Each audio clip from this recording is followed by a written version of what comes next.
오늘 이 말씀을 가지고 사랑한다면 진실하라, 사랑한다면 진실하라 라는 제목으로 같이 은혜를 나누기로 합니다. 우리가 이웃을 사랑한다면 진실해야 되겠죠.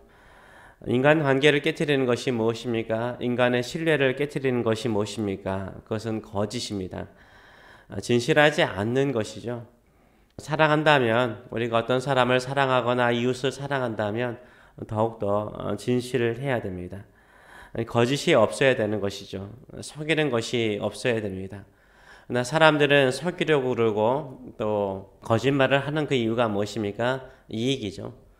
자기의 이익을 위해서 속이고 거짓말을 할 때가 많습니다. 그래서 인간 관계가 이익을 중심으로 두고 가운데 두고 사람들이 모이기 시작하고 관계를 맺기 시작하면 결국은 거짓이 들어오게 되고 서로에 대한 불신이 생기는 경우를 우리가 보게 됩니다. 십계명의 8, 9, 십계명이 무엇입니까? 도둑질하지 말라. 내 이웃에 대하여 거짓 증거하지 말라.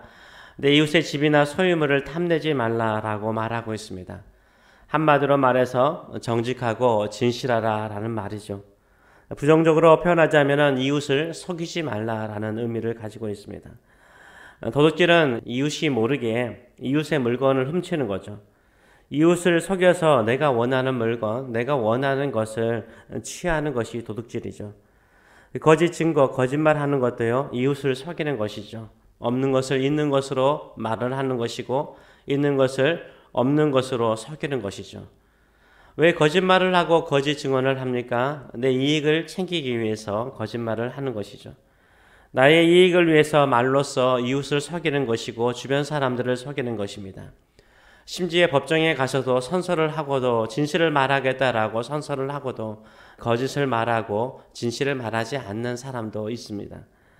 이웃의 집이나 물건을 탐내는 것도 속이는 거죠. 이웃의 집에 무엇이 있는가 어느 정도 아는 거죠. 어느 정도 알기 때문에 우리가 여기에 나와 있는 이웃의 것을 탐내는 사람은 가까운 이웃이라는 것을 우리가 알 수 있습니다.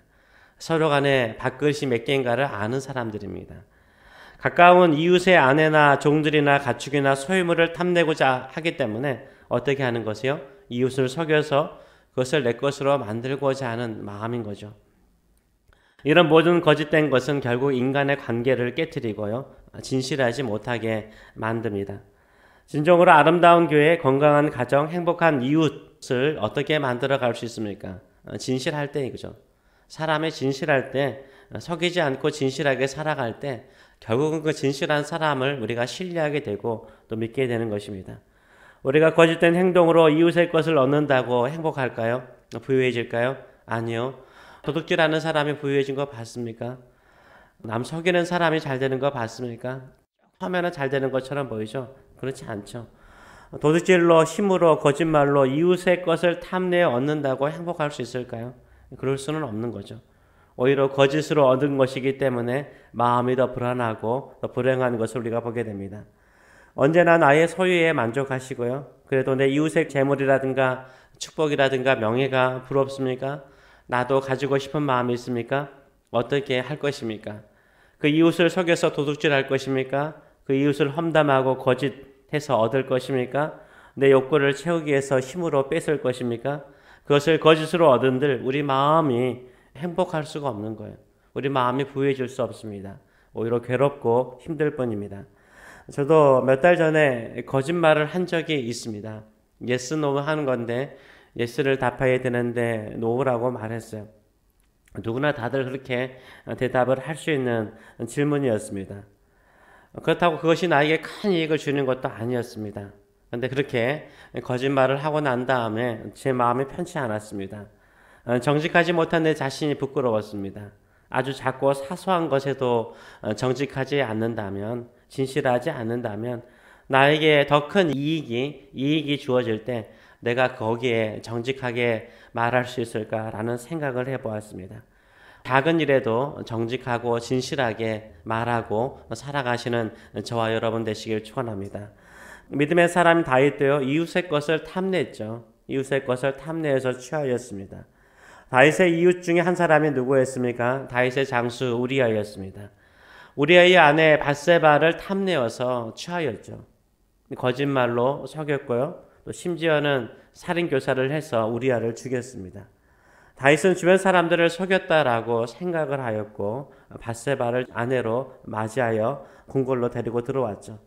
그러나 누구를 속일 수 없습니까? 하나님을 속일 수 없었던 거죠. 이때 하나님께서 나단 선지자를 보내어서 다윗의 죄를 지적하십니다. 하나님께서 나단 선지자를 통해서 하신 말씀이 무엇입니까? 사무엘하 12장 7절과 9절의 말씀을 보게 되면 이렇게 말씀하시죠. 나단이 다윗에게 이르되 당신이 그 사람이라 이스라엘 하나님 여호와께서 이와 같이 이르시기를 내가 너를 이스라엘 왕으로 기름 붓기 위하여 너를 사울의 손에서 구원하고 내 주인의 집을 내게 주고 내 주인의 아내들을 내 품에 두고 이스라엘과 유다 족속을 내게 맡겼느니라. 만일 그것이 부족하였을 것 같으면 내가 내게 이것저것을 더 주었으리라. 그러한데 어찌하여 내가 여호와의 말씀을 업신여기고 나 보기에 악을 행하였느냐. 내가 칼로 햇사람 우리아를 치되 암몬 자손의 칼로 죽이고 그의 아내를 빼앗아 내 아내로 삼았도다라고 말씀하고 계십니다.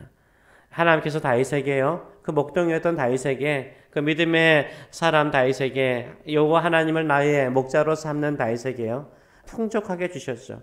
사울의 칼에서 다윗을 보호하시고 그 왕위를 다윗에게 주셨습니다.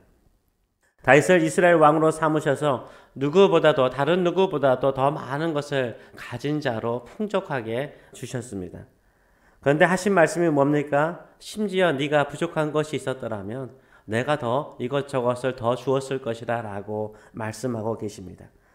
그런데 다윗은 부족함이 없이 풍족한 상황 속에서도 오히려 하나 가진 이웃, 자기보다 부족하고 딱 하나 가진 이웃의 것을 탐내어서 빼앗았습니다.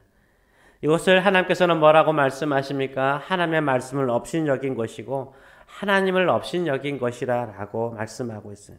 하나님 보시기에 악을 행하였다라고 책망하고 있습니다. 여기서 아무리 풍족하게 가지더라도요, 남이 가진 작은 거 하나도 부러워하는 것이 인간의 마음이라는 것을 알 수 있습니다. 이때 이웃의 것을 속이거나 이 힘으로 눌러서 그것을 취하지 말라라고 하나님께서 말씀하시는 거죠. 그러면서 하나님께서 우리에게 말씀하신 것이 뭡니까? 그냥 하나님 앞에서 정직하게 말하는 거예요. 내가 풍족하게 가졌지만 하나가 더 부럽네요. 저거 하나 더 부럽네요. 이것저것 필요합니다 라고 정직하게 말하면 하나님께서 풍족한 너에게 이것저것 더 주신다라고 말씀하고 계신 것입니다. 물론 악한 것까지 주신다는 말은 아니죠. 나쁜 것을 주신다는 것은 아니에요. 그러나 내가 풍족하게 가질지라도 내가 부러운 것이 있다면 하나님 앞에 정직하게 말하는 것이 낫다는 거죠. 오히려 남을 속이고 힘으로 무력으로 빼앗는 것보다 하나님께 간구하는 것이 낫다. 하나님께서 올바르게 주신다라고 약속하고 계십니다. 어떤 것이 부족함을 느낍니까? 남을 속이고 싶은 마음이 있습니까? 남의 것이 부럽습니까? 오히려 사람의 것을 빼앗기보다는 하나님께 정직하게 진실하게 고백하는 저와 여러분 되시길 축원합니다. 그러면 하나님께서 이것저것도 더 풍성하게 주실 줄 믿습니다. 인간관계도 마찬가지죠. 필요한 것이 있습니다. 근데 그 불법적으로 나쁜 의도를 가지고 속여서 얻는 것보다는 정직하게 말하고 진실하게 말하면 서로의 마음이 통하게 되고요. 진실하면 얻을 수가 있는 것입니다. 하나님을 진심으로 사랑하십니까? 하나님을 속이지 말고 하나님 앞에 진실하게 기도하시는 저와 여러분 되시길 축원합니다. 하나님께서 그 기도를 기뻐하십니다. 이웃을 사랑하십니까? 이웃에게도 진실하시기 바랍니다. 내가 믿었던 사람이 나를 속였다는 것을 알게 될 때 사람들은 그 배신감이 얼마나 큰지 모릅니다. 근데 그 사람은 한결같이 나에게 정직해요. 어떤 한 사람은 나에게 한결같이 정직해요. 그러면 어떻게 되죠? 우리는 쓸개까지라도 내놓고 싶을 정도로 그 사람을 사랑하게 되는 거죠. 이 세상에서 그리스도인들이 왜 세상 사람들로부터 인정받지 못할까요? 진실하지 않기 때문이라고 생각을 해요. 진실하지 않아요. 진실하고 정직하면 세상 사람들도 알아줘요. 좋아하죠. 저 옛날 그 평양에서 크리스찬들이 많아질 때 크리스찬들이 운영하는 쌀집에 가면 쌀을 더 많이 받아왔대요. 그만큼 그 당시 대라고 바가지 있잖아요. 조금 내만한 거. 그것들을 사람들을 많이 속였어요. 거기가 폭이 제대로 그 사이즈에 만들지 않거나 안쪽을 더 좁혀가지고 쌀이 많이 들어가지 않게 했다고 합니다. 근데 크리스찬들은 어떻습니까? 크리스찬 이 쌀집 가게는 어떻게 해요? 정직하게 하는 거예요. 단맛을 주면 훨씬 더 많은 거죠. 정직한 사람이 인정받는 것입니다. 뉴스의 60%, 지금 뉴스의 60%는 팩트를 이야기하지 않거나 팩트를 이용해서 거짓된 주장을 하고 있다라고 말하고 있어요. 미국의 신문이 그렇습니다. 미국의 언론이 그래요. 60%가 거짓말이에요. 올바른 것을 주장하지 않아요. 자기의 정치적인 성향이라든가 철학이라든가 가치관을 교묘하게 이용해서 전달하고 있습니다. 그렇게 정의와 평등을 외치는 지식인들도요, 우리를 거짓으로 속여서 자신들의 이익을 취하려고 하고 있습니다. 거짓으로 선동하는 민주주의 사회 속에서 우리가 살고 있는 거예요. 민주주의의 출발지인 아테네가요, 망한 이유 중에 하나가 무엇입니까? 거짓에 의해서 선동받았던 거죠. 거짓에 의해서 망해버린 것입니다. 그 정직과 진실이 사라지면요, 그 나라도 그 민족도 그 사회도 무너지게 되어 있습니다.